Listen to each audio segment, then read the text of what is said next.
buenos días, les saluda Margarita Oropesa, bienvenidos a otra emisión de Abriendo Puertas. Un placer acompañarlos a esta hora.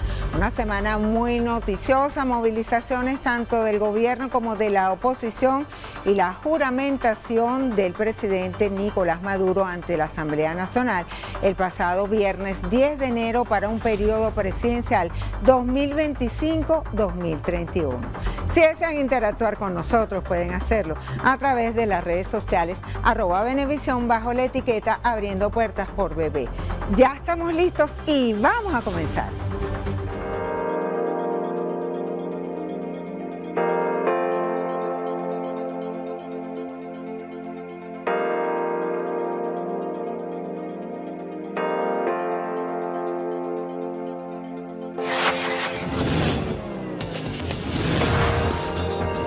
Abriendo Puertas. Abrimos las puertas a José Antonio Gil Yepes, director de Data Analysis, para analizar precisamente cuál será el panorama de Venezuela en este año 2025. El pasado viernes, el presidente de la República, Nicolás Maduro, tomó juramento ante la Asamblea Nacional para un periodo de 2025 hasta el 2031, por 6 años. Precisamente con José Antonio Gil Yepes vamos a conversar sobre distintos temas. Y en primer lugar, la primera pregunta que le quisiera hacer es la hora del diálogo, es la hora de la concertación de venezolanos con venezolanos. Mira, siempre ha sido la hora del diálogo y el primer libro que yo publiqué en el año 78 previó que si las élites no se entendían entre sí en definir un modelo de desarrollo, ese régimen iba a caer. Y cayó 20 años más tarde. Si revisa el último capítulo 7 de ese libro, el reto de las élites era ponerse de acuerdo en una dirección y cómo llevar a través de una democracia profunda y de un capitalismo responsable, cómo llevar adelante las metas que aspiraba la mayoría de la población, estando de acuerdo tanto con el régimen democrático como con el régimen de capitalismo responsable. Pero eso no ocurrió. Y las élites entre sí, sobre todo bajo el designio de la concentración de poder alrededor de los partidos, de los dos partidos del estatus, le pusieron demasiado énfasis al juego de poder. A quién tiene, a cómo le quito o recupero poder entre los diferentes sectores, en vez de entender que los enemigos no eran ellos, entre sí, el enemigo no eran los pobres, era la pobreza, eso no lo entendieron. Y la pobreza se comió a través de los votos, y no de un golpe de Estado, sino a través de los votos, se comió al régimen. Durante su discurso en la Asamblea Nacional, el presidente Nicolás Maduro habló de concertación, de inclusión.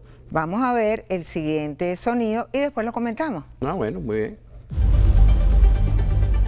Pero esta toma de posesión venezolana constitucional no la pudieron impedir y es una gran victoria de la democracia venezolana, de la gente que quiere paz, estabilidad. Es una gran victoria venezolanista. Paz, paz, paz. No pudieron ni podrán.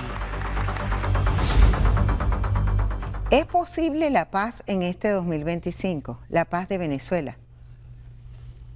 Bueno, yo creo que es necesario alcanzar una situación de paz y eso pasa por un proceso de entendimiento y de acercamiento entre los diferentes sectores.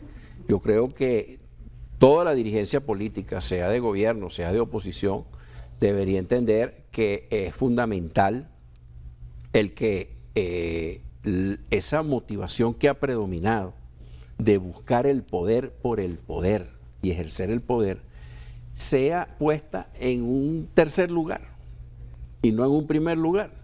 El primer lugar debería ser la solidaridad, el primer lugar debería ser la afiliación, debería ser una relación horizontal con quienes los líderes dicen que lideran, para ocuparse más de los problemas de la gente y resolver los problemas de la gente y las aspiraciones de la gente que de esas cuotas de poder. Entonces, lo primero que tengo que poner es esa responsabilidad, ese sentido de responsabilidad por los demás. Me debo a los demás como dirigente, no solamente político, empresarial, sindical, etcétera. Segundo, ¿cuáles son los objetivos que vamos a lograr? Eso, escuchar más a los sectores, sector salud, sector educación, los servicios públicos, los problemas de la gente, de la vida diaria de la gente. Y los problemas del empresariado, y si los problemas del empresariado no se resuelven, la gente nunca va a dejar de ser pobre. Eso fue uno de los grandes errores que hemos cometido, sobre todo se hizo evidente a partir de la aparición del petróleo en Venezuela y del surgimiento de una locomotora como esa, en donde el petróleo no se utilizó para sembrarlo, como dijo Pietri, no se utilizó para diversificar y tener un crecimiento económico estable y multifacético, sino que nos concentramos en las exportaciones petroleras, llegando a las exportaciones de Venezuela en los años 80 a ser 97, 96%, 95% petróleo.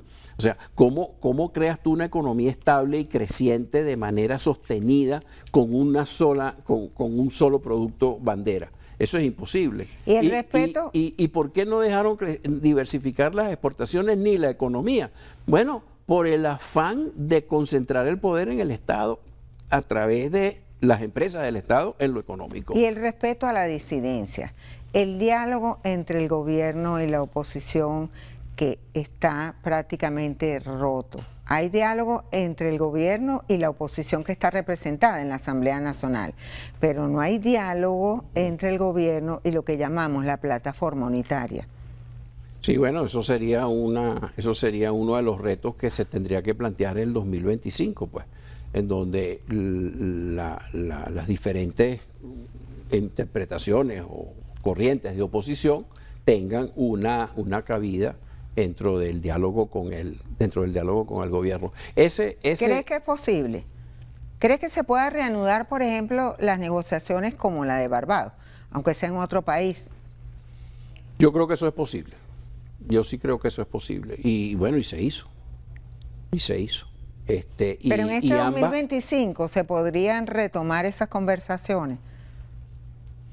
¿Por qué no? Mira, yo creo que ese elemento de esas negociaciones y ese ejemplo de esas negociaciones en donde Noruega sirvió de facilitador, etcétera, yo creo que ese es un tema que ha quedado pendiente y ha quedado visible dentro de la política venezolana, y hay que buscar la forma de retomarla, pero ya tenemos ese ejemplo.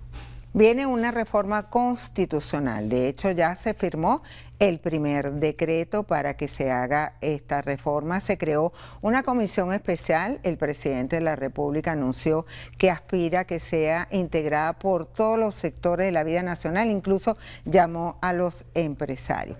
¿Cómo debería ser esa reforma a 30 años?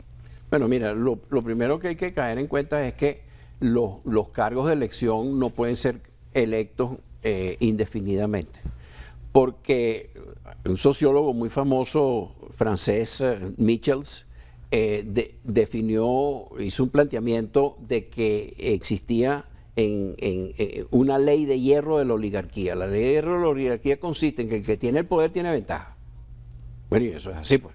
El que tiene el poder tiene ventaja. Y eso es así en cualquier parte del mundo. Ahora, tú tienes que legislar en función de que otros puedan acceder al poder. Otro aspecto, las elecciones, tenemos que volver... De eso vamos a hablar más adelante, pero vamos a escuchar un sonido del presidente de la República cuando plantea la reforma constitucional. Con la moral que tengo como humanista, como hombre de a pie, educado en los barrios de Caracas, como un hombre de la clase obrera, como un presidente obrero, yo convoco a todos los sectores económicos, políticos, ideológicos, culturales, sociales del país a una gran jornada de diálogo incluyente, unitario, para que avancemos juntos hacia una gran reforma constitucional que democratice a Venezuela más. En base a la reforma constitucional, ¿sería conveniente eliminar la reelección indefinida? Sí, claro, yo creo que 2 periodos son más que suficientes y en ese caso pudiera poner 2 periodos de 4 y 4 años. Ya sería un ¿La monto doble vuelta? importante. La doble vuelta es también muy importante para que los gobiernos tiendan a ser gobiernos mayoritarios, no gobiernos en los cuales, mira, vota la mitad de los electores y de esa mitad alguien saca el 20%, bueno, y ganó, pero eso ¿a quién representa? El 20% del total del padrón electoral. No habría consenso en relación a eliminar la reelección indefinida. Tenemos que hacer una pausa. Al regreso, continuaremos conversando con José Antonio Gil Yepes, director de Data Analysis, y vamos a analizar ahora lo que debería ser las reformas electorales en el país. Ya venimos, ustedes quédense allí, abriendo puertas. Abriendo puertas.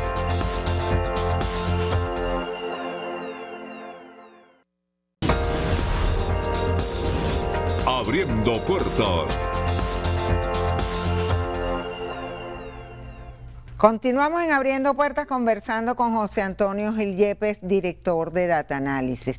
Y había quedado en el aire analizar las reformas electorales. Estábamos hablando sobre la doble vuelta, sobre eliminar la reelección indefinida. Parece que allí no hay consenso en el oficialismo, pero sí habría consenso en la paridad de género y algunas reformas para un poco reglamentar la observación internacional. ¿Cómo deben ser las reformas electorales que entiendo van a entrar en la reforma constitucional? Bueno, partiendo de los temas que ya mencionaste, podemos añadir la representación proporcional de las minorías, que regresemos un poco a ese aspecto, porque lo que sí no se puede mantener es la regla de que el que gane se lleva todo, porque entonces quedan legislaturas muy sesgadas, quedan los consejos regionales legislativos quedan muy sesgados, los consejos municipales quedan muy sesgados en el caso de que haya una corriente predominante. Yo creo que es importante regresar a lo que tuvimos en épocas atrás. ¿Y el sistema bicameral? Bueno, el sistema bicameral es muy interesante porque yo ahí tengo una tesis de que ya la distribución de los senadores no es importante que se haga por las regiones, porque lo regional está siendo superado por la gran capacidad de comunicación y de movilización que tenemos en todos los países, al menos en Venezuela, obviamente. Lo importante es que en un Senado que se cree esté representado los diferentes sectores, porque es entre los diferentes sectores que se reparte lo que se produce y los beneficios que surgen de lo que se produce. Entonces, y es allí en donde tenemos que tener un reflejo de lo que debería ser la política y las políticas, en particular económicas, por ejemplo, en Venezuela. Cuando el presidente de la República habla de una reforma constitucional para hacerla más democrática y más participativa, pareciera, y esto lo he escuchado ya varias veces, que iríamos a un sexto poder, y es el poder comunal. De hecho, se habla de eliminar los circuitos electorales para que pasen a ser circuitos comunales. ¿Sería conveniente esto para el país? Bueno, el tema de los circuitos creo que es un elemento que se iría a considerar en ese caso, pero la profundización de la democracia y el caso del sistema federal de ciudades, que fue el planteamiento original de Hugo Chávez, que no fue aprobado en el referéndum consultivo, en donde tampoco se aprobó la reelección indefinida. Eso fue en el caso de la enmienda, cuando estaba proponiendo la enmienda. Sí, en una enmienda, pero a través de un referendo consultivo. En ese sistema federal de ciudades, ahí hay dos versiones. El sistema federal de ciudades y esa profundización de la democracia y esa formalización de consejos comunales, comunas, etcétera, tiene dos vertientes. La vertiente de que eso se integre a los poderes constitucionales, los poderes constituidos, ya constituidos en la Constitución actual, que son las gobernaciones y las alcaldías, y entonces eso fluya como que si fuéramos a tener debajo de las alcaldías unas parroquias, unos gobiernos parroquiales o unos gobiernos todavía de un nivel más básico. Perfecto, y eso nos crearía también un túnel o tubería presupuestaria interesante, que es una versión de lo que significaría ese poder comunal. La otra es el institucionalizar un sistema de consejos comunales, comunas y otras instituciones, que sería el sistema federal de ciudades, que compita en presupuesto y en funciones con las alcaldías y las gobernaciones. Y esa segunda versión, para mí, creo que no es la más conveniente. Sí. Pareciera que 2025 es un año electoral, es un año político. ¿Cómo visualiza la diatriba política? Mira, lo más importante que nos ha enseñado las experiencias recientes pasadas es que hay que dejar un poco de lado la conflictividad, porque la gente rechaza la conflictividad. La gente no quiere más pleito. La gente quiere soluciones, y en particular soluciones sobre sus condiciones de vida, su calidad de vida, y eso pasa por la economía. Entonces, yo creo que el discurso destructivo del otro, sea gobierno, sea oposición, ese discurso no sería el más productivo para ninguna de las dos partes. En la medida que los dirigentes políticos, quienes aspiren a ser candidatos y lo sean, se concentren en identificar soluciones a los problemas de la gente, divulgar las soluciones a los problemas de la gente, no importa quién los implemente, no importa quién los implemente. La gente tiene grandes necesidades en Venezuela que no se justifican, que no deberían existir, y existen. Y es porque el poder se ha colocado por encima de la responsabilidad por el otro y por encima del logro. Vamos a la economía. ¿Cuáles son los retos del Ejecutivo Nacional para lograr un crecimiento económico, frenar la inflación, solventar el problema del dólar? ¿Qué medidas debería tomar el presidente Nicolás Maduro? Fíjate, hay cuatro grandes aspectos con el tema económico. El aspecto petróleo, el aspecto qué hacer con el dinero que produzca el petróleo, sobre todo si aumenta la producción y las exportaciones. Luego, ¿cómo vas a resolver el problema del salario? Y por último, ¿qué consecuencias tiene? Por cierto, se habla de que va a continuar indexado el salario, la política de los bonos. Bueno, eso no es una indexación. El 15 de enero, el presidente de la República debe presentar ante la Asamblea Nacional su memoria y cuenta, y allí haría importantes anuncios, y se habla de esto, del salario. Bueno, pero eso no sería una indexación, sino simplemente el que no se incremente el salario básico para que no surjan prestaciones sociales que luego las organizaciones públicas o privadas no puedan pagar, en particular el gobierno. No puede cubrir los pasivos que se le crearían laboralmente el gobierno, más que las empresas. Es el más comprometido si se aumentan los salarios básicos, el salario formal. Entonces, por eso es una bonificación del ingreso o del salario, pero indexarlo sería... te lo voy a poner en términos de Estados Unidos. ¿Qué hizo el presidente Biden con la pandemia? Bueno, incrementar enormemente los subsidios. ¿Y qué le produjo? Una inflación que habiéndola superado, una inflación enorme durante sus 2 primeros años, que fueron años de pandemia, pero habiéndola superado, el San Benito de la inflación nunca se lo quitó electoralmente, y es parte de la derrota. En Venezuela, señora ¿cómo se puede en Venezuela bajar la inflación? ¿Cómo se puede frenar el dólar? Ok, entonces, la inflación, ¿cómo se puede terminar de bajar? Que ya el gobierno ha hecho una labor importantísima, porque si en 2018 la inflación fue 1.690.000%, y estamos hablando de que terminaremos este año alrededor de 70, 80 puntos de inflación, bueno, eso... Este año 2024 cerró en 85%. Bueno, entonces estaríamos verdaderamente frente a un logro importante. Ahora, ¿con 85% de inflación funcionan los países? No.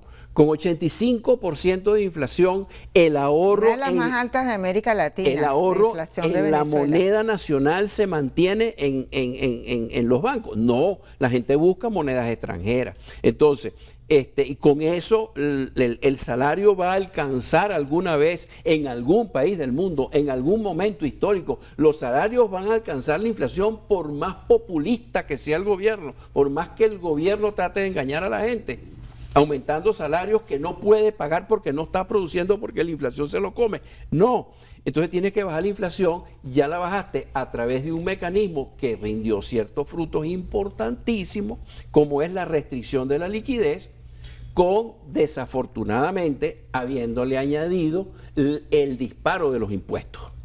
¿Y por que qué le quita más dinero tanto al consumidor como al inversionista? Ahora, ¿cuál es la política antiinflacionaria que tendríamos que haber aplicado? Yo digo que se produjo en un momento un mensaje muy claro, que fue en agosto del 2022, en donde se disparó la inflación, se disparó el tipo de cambio y se disparó la inflación, y era el momento para cambiar la política antiinflacionaria basada en restricción de liquidez y altos impuestos, pasarla a una política de promoción de la inversión, de promoción de la actividad privada, de diversificación de la economía y de las exportaciones. Ese era el momento, bajo el campanazo tan duro que recibió el país y el gobierno, de que la política antiinflacionaria basada en la restricción de los recursos estaba agotada. Vamos a hacer una pausa y al regreso vamos a continuar hablando sobre economía. Bueno, ¿La política rige la economía o es al revés? Se interdependen una con la otra. Bueno, ya venimos, quédense allí. En la próxima parte continuaremos conversando con José Antonio Gil Yepes, director de Data Analysis. Abriendo puertas.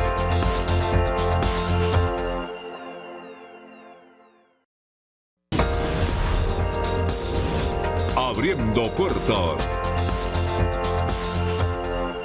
Esto es Abriendo Puertas y continuamos conversando con nuestro invitado José Antonio Gil Yepes, director de Data Analysis.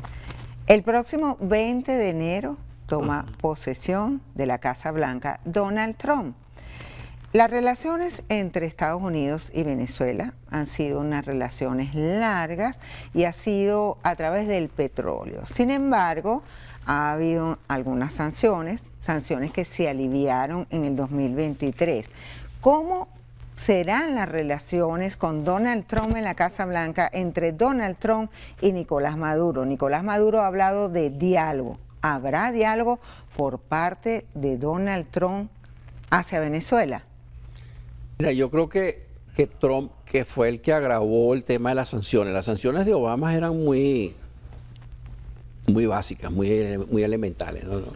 El que agravó la situación y eso tuvo un impacto en la economía venezolana, fue Donald Trump. Yo creo que no va a volver a cometer los mismos errores. Este Trump que toma posesión próximamente no es el mismo de hace 4 años. Bueno, yo creo que tiene que haber aprendido varias cosas. Uno, y la más importante, es que su país, como un país de mucho peso en el mundo y con muchas relaciones con países que necesitan energía, y sobre todo en el caso de Europa, el la situación energética del mundo no es muy favorable. La dependencia que se construyó en Europa hacia Rusia para ahora ser sancionada Rusia y no poder mandar sus productos a Europa, se puede entender política y filosófica y moralmente por el atropello de Rusia contra Ucrania. Pero Europa necesita, el gran aliado de los Estados Unidos necesita mucho más del petróleo venezolano y de los hidrocarburos, pues. La situación del petróleo de Venezuela en este 2025. Pero mira, con las operadoras internacionales que están aquí. Bueno, entonces yo lo que creo es que el presidente el presidente Trump va a caer en cuenta primero de esa necesidad. Dentro de su propia casa la tiene. Las reservas estratégicas de los Estados Unidos, que deberían estar alrededor de entre 300 y 400 millones de barriles, están en 100 millones de barriles. Están más bajas que nunca. Porque el gobierno ha venido quemando esas reservas para bajarle el precio a la gasolina, sobre todo el gobierno de Biden frente a una situación electoral. ¿Ok? Entonces, eso es otro punto muy importante dentro de la necesidad física del petróleo. Pero es que hay una necesidad geopolítica. O sea, en la medida que Estados Unidos se alejó de Venezuela, sancionó a Venezuela, se fueron, le dejaron el patio libre, no a otros actores simplemente, no son solo otros actores, son sus competidores mundiales declarados, que son China, Rusia e Irán, y detrás vienen Turquía y la India a buscar su real y medio, también en Venezuela. Entonces, Estados Unidos va a seguir dejándole el patio trasero de los Estados Unidos libre a sus grandes competidores jurados del mundo. No puede hacer eso, no tiene sentido.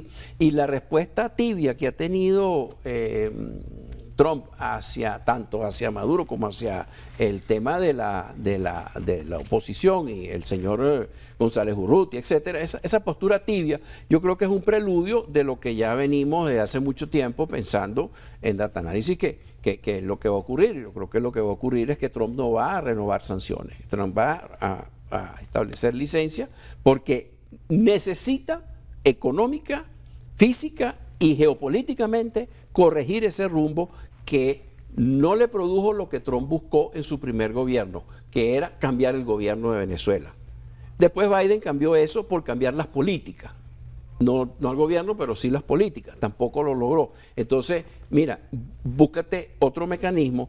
Ocupa los espacios vacíos, que es mucho de lo que tenemos que hacer filosófica, social y económicamente y políticamente en Venezuela. Relaciones internacionales de Venezuela con otros países. A raíz de las elecciones del 28 de julio del 2024, Venezuela rompió relaciones con los países de la región. Algunos. Bueno, Panamá, Ecuador, Argentina, el más emblemático, República Dominicana. Pero ve que sí podrían reactivarse, sí podría haber un cambio en la percepción de esos países frente a Venezuela y de Venezuela frente a esos países. Bueno, yo creo que es una ruptura decisiva, definitiva. Creo que estamos en un clímax de la polarización. Y en eso no solamente se pueden haber dañado relaciones con otros países, sino que se profundizan relaciones con otros polos políticos mundiales.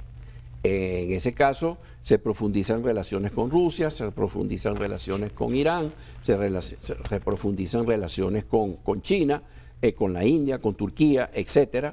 Entonces está en ese juego polarizado de relaciones. Ahora, en la medida que Estados Unidos no vuelva a caer en el error de las sanciones, sino que más bien otorgue licencia, yo creo que en esa misma medida estos otros países van a tomar esa pauta en cuenta para ir reacercándose a Venezuela.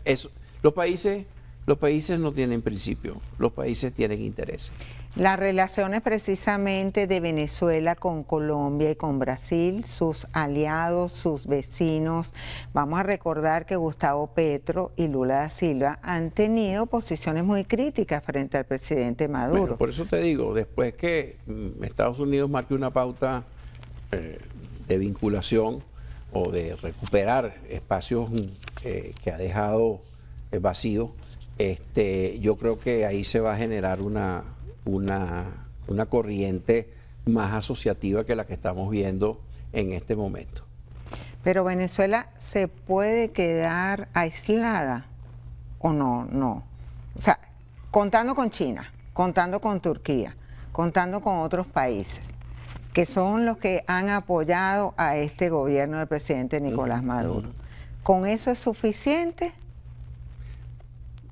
No, no es suficiente. Y ahí está el caso de Cuba.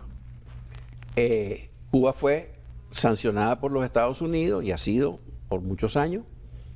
¿Qué pasó cuando los Estados Unidos sanciona y se retira?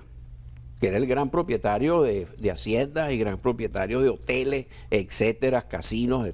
Okay. Cuando se retira, ¿qué pasó? ¿Para qué sirven las sanciones en Cuba? Bueno, para dejarle el espacio libre a otros actores de otros países que van a ocupar el espacio que usted deje. Entonces, ¿de quién son los casinos, los hoteles y las playas más importantes de Cuba? Bueno, no de los archienemigos de los Estados Unidos, no de sus archiamigos de los Estados Unidos. ¿Y para qué han servido las sanciones en Venezuela? Bueno, no, pero vamos al caso cubano, vamos a concretar el caso cubano. Espacio que usted deje vacío, espacio que lo van a ocupar, sean sus amigos o sean sus enemigos. En el caso de Cuba, ¿quiénes son los propietarios de esas grandes facilidades, hoteles, playas, casinos, etcétera? Bueno, los vecinos, los mexicanos, los canadienses y los españoles. ¿El efecto en Venezuela? Entonces ¿qué hiciste? Bueno, no hiciste nada porque el señor Fidel Castro se murió en su cama y el señor Raúl allí, bueno. El efecto en Venezuela de las sanciones. El efecto de Venezuela de las sanciones es reforzar los efectos negativos que han tenido las políticas económicas de los gobiernos desde muchos años, pero en particular desde el 1999. Este año 2025 vamos a elecciones. Por lo menos 3, ya están seguras 3 elecciones y el presidente Nicolás Maduro durante su juramentación también hizo mención de esto. Vamos a ver qué dijo. Este año vamos a tener 3 elecciones constitucionales obligatorias. La primera elección que está planteada, o una de las 3 elecciones, es la Asamblea Nacional.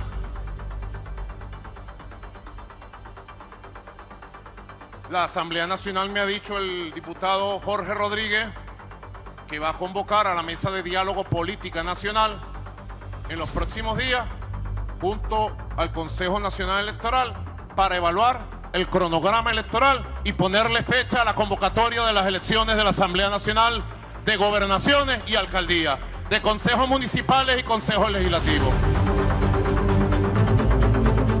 Se van a elegir gobernadores, alcaldes, concejales y la Asamblea Nacional. En esta intervención del presidente Maduro nos dice que ya ha conversado con el presidente de la Asamblea Nacional, Jorge Rodríguez, y pareciera que estaría planteada la elección de la Asamblea Nacional de primero. ¿Por qué? ¿Cuál sería el interés? ¿Cuál sería el interés de mover las piezas del ajedrez hacia la elección de la Asamblea Nacional de primero? Esto es una pregunta que estoy haciendo, que no sé si va a ser así, pero pareciera. Bueno, tratar de asegurar la elección de un poder que es el segundo poder más importante después de la presidencia de la República, siendo Venezuela un país presidencialista. Pero es tratar de asegurar eso a la luz de que, bueno, viene de tomar posesión el presidente Maduro, eso le daría ciertas ventajas. Cierta prestancia. ¿Cómo lo ven en cierta Data Análisis, que precisamente ustedes se abocan a eso, a analizar los entornos políticos y económicos del país? Bueno, yo en este caso prefiero hablar por mí mismo, pero en todo caso no es nada del otro mundo. Entonces estarían como tratando de asegurar el segundo el segundo premio, pues, que sería una mayoría en la Asamblea.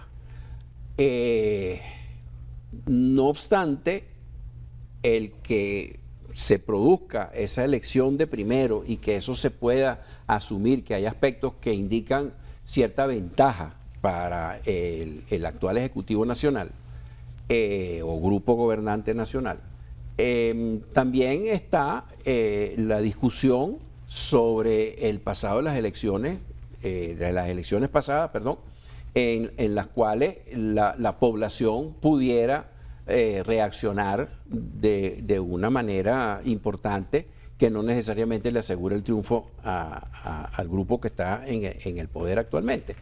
Pero eso también tiene una contra, de que pudiera darse el caso, y eso tendría que medirse, nadie lo ha medido ni lo puede medir porque no ha sucedido, es que la abstención tienda a crecer. Entonces, la abstención siempre le ha dado cierta ventaja al grupo. O sea, la gente ya no tendría la esperanza de acudir a las urnas electorales. Si es que les da por esa Desánimo. Si les da por esa interpretación. Si les da por esa interpretación.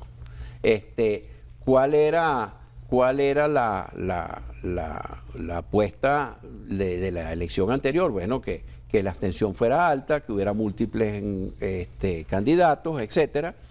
Y eso le podía producir un triunfo obvio al presidente Maduro. Pero la abstención sí fue alta, porque no solamente fue el 25% de los que estaban aquí que no votó, sino los que estaban inscritos afuera tampoco votaron. ¿Y la oposición está preparada para eso? No me responda ahora, tenemos que hacer otra pausa. Al regreso continuaremos conversando con José Antonio Gil Yepes, director de Data Analysis. Ustedes allí, quédense allí, ya venimos abriendo puertas. Abriendo puertas.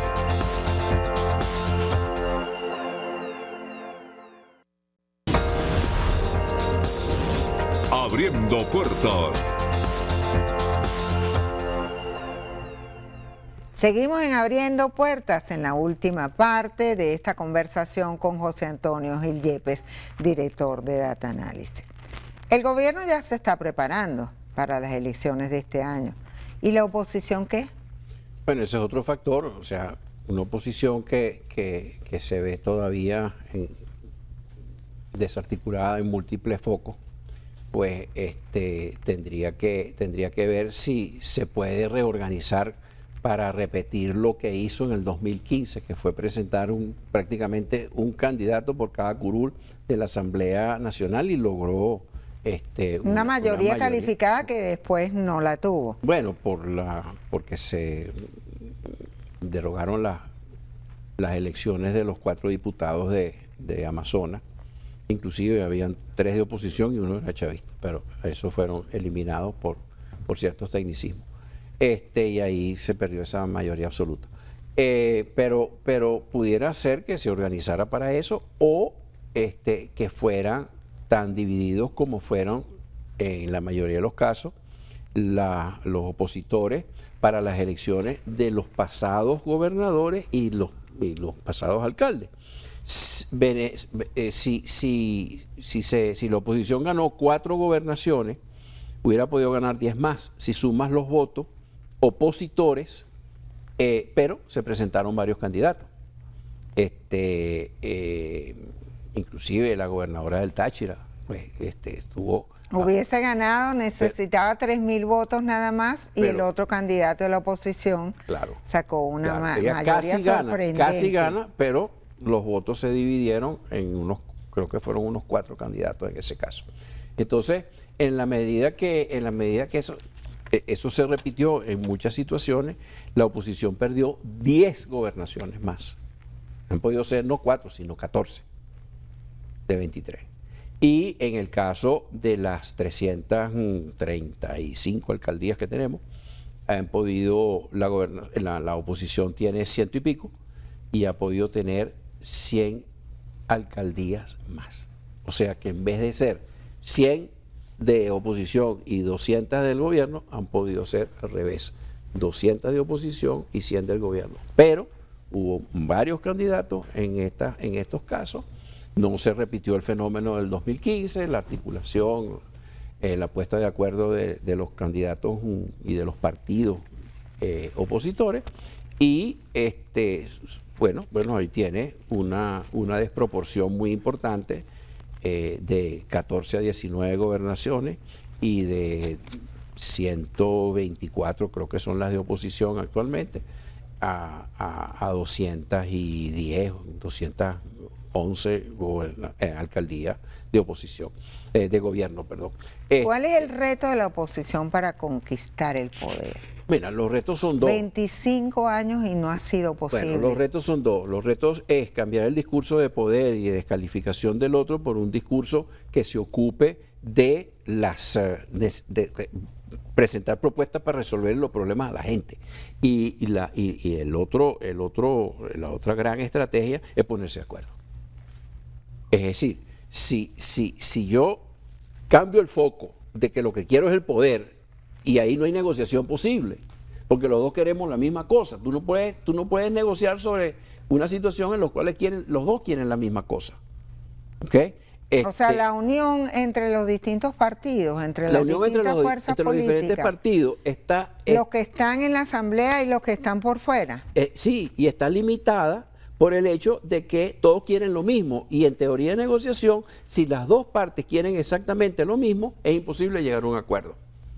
Por ejemplo, cuando se discutía sobre las alturas del Golán, en el primer momento, hace 2 décadas que Israel las tomó, porque de ahí bombardeaban, los sirios bombardeaban a Israel y bombardeaban los kibutz que estaban cerca de las alturas del Golán, después de la frontera israelí. Bueno, cuando eso se toma, vienen las Naciones Unidas y presenta una situación de negociación hasta que uno de los facilitadores de la negociación le pregunta a los israelitas, bueno, pero en el fondo, ¿qué es lo que usted quiere?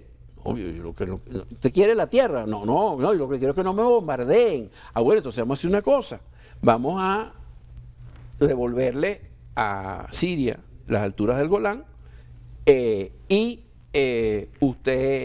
nosotros desmilitarizamos las alturas del Golán, nadie lo va a bombardear a usted, y cuando le hacen la pregunta a Siria de qué es lo que usted quiere, obviamente Siria dice, yo quiero mi territorio. Ahora, ¿cómo se hace eso? Ahora, los dos no puedes querer las alturas del Golán, porque nunca lo ibas a resolver. ¿Cómo se hace eso claro, cuando...? Eso se rompió después porque los volvieron a bombardear y los volvieron a invadir. ¿Cómo se hace eso cuando hay 2 acción democrática, 2 primero justicia, 2 voluntad popular? Bueno, porque... ha habido una división de los partidos políticos y legalización ante el Consejo Nacional Electoral. Bueno, entonces, en la medida que ambas partes estén enfrascadas, o sea, las diferentes oposiciones estén enfrascadas en querer ser el poder, ya la causa está debilitada. Porque lo que tiene que ocuparse la política es de resolver los problemas a la gente, no es el poder. El poder te vendrá dado por añadidura porque tendrás las mejores propuestas o las mejores resultados en tus administraciones. ¿Cuántas gobernaciones o cuántas alcaldías tienen, tanto de parte del gobierno como de la oposición, tienen un resultado, una administración de prestancia, de aprobación, de entusiasmo, de que uno escuche, caramba, mira lo que está haciendo Irene Sáez o Leopoldo López, o está haciendo algún gobernador o algún alcalde del grupo del grupo oficial en alguna región? ¿Se oyen esas cosas? Casi no se oyen esos planteamientos. Entonces, ¿qué están haciendo? Bueno, están ejerciendo el poder. ¿Y eso para qué sirve? Pero a la gente no le sirve. Entonces, yo creo que es hora de que caigan en cuenta de que no es solamente unirse para lograr el poder como lo lograron y lo malutilizaron en la Asamblea Nacional electa del 2015. Ahí no hubo una agenda de prestancia. Ahí no hubo una agenda que sentara, mira, ¿cómo no aprovecharon la oportunidad. No aprovecharon la oportunidad. ¿Cómo se va para uno a decir allí y estos retratos de este señor, saquen esto, llamen al aseo, llamen a la viuda, llamen? ¿Qué es eso? Y en 6 meses estás tumbado. Eso no puede ser, eso carece no solamente de elegancia, de altura, es que eso carece de contacto con la población, porque la población no quiere esas cosas, eso está feo. ¿Cómo le decís, llamen a la ayuda para que se lleve esa foto? Si tú... Entonces ¿qué hiciste con ese poder? Bueno, mira, nada. No lo aprovechaste. No lo aprovechaste. ¿Dónde está el planteamiento de esa asamblea? Hay que regresar a la primera versión de la Ley de Ciencia y Tecnología que estableció Hugo Chávez. No, y esa ley era fabulosa, la de hoy en día no, Sí, pero esa ley era, ¿dónde está? Mire, señores, usted no puede aumentar los salarios porque al primer perjudicado por eso, por la creación de pasivos laborales, es el gobierno, y usted no puede pagar esos pasivos, pues no tiene con qué. Bueno, vamos a reformar la ley del trabajo. Mire, recuerden la ley del trabajo de Teodoro Petkov, ¿se acuerdan? Bueno, mire, entonces aquí están los nuevos artículos, esto es toda la cuestión que revisar. Sí. ¿Dónde está la ley de promoción de exportaciones del 2016 en adelante? No está. ¿Dónde está la ley que profundizaría? Se nos está acabando el tiempo. La descentralización, o la transparencia administrativa, o la reforma de la Constitución para que el Estado no pueda seguir siendo propietario del 100% de las acciones de las empresas del Estado, porque eso perjudica al gobierno y a la población. Se nos está acabando el tiempo. Si tuviera en este momento, a esta hora, que darle un consejo a todos los venezolanos, ¿cuál sería? Tenemos que revisarnos todos. Gandhi dijo: si quieres cambiar al mundo, empieza por cambiarte a ti mismo. Yo creo que nosotros tenemos una confusión con el concepto de libertad. El concepto de libertad lo relacionamos con un individualismo extremo. Y aquí tenemos, si nos quedan 26 millones de habitantes, tenemos a 26 millones de versiones de qué es lo que hay que hacer. Y si tú no estás de acuerdo conmigo, yo te execro. Si me puede... Entonces, nosotros tenemos que aterrizar en un ejercicio de humildad y en un ejercicio en donde, considerando y valorando la libertad y los derechos, tenemos que considerar que esa libertad no puede ser interpretada individualistamente, sino como la gran capacidad que tenemos de formar equipo entre nosotros todos y ir llenando los espacios vacíos tan grandes que decimos que existen. Respuesta corta. ¿Qué es más fuerte, el amor o el odio? El amor. Y eso es lo que nos está faltando. Muchísimas gracias por aceptar nuestra invitación, por estar aquí. Diste en el clavo. En Abriendo Puertas. Nos acompañó José Antonio Gil Yepes, director de Data Analysis. A ustedes, amigos, la invitación es a que nos sintonicen todos los domingos allí pendientes a las 8 de la mañana, por aquí por Venevisión, Abriendo Puertas.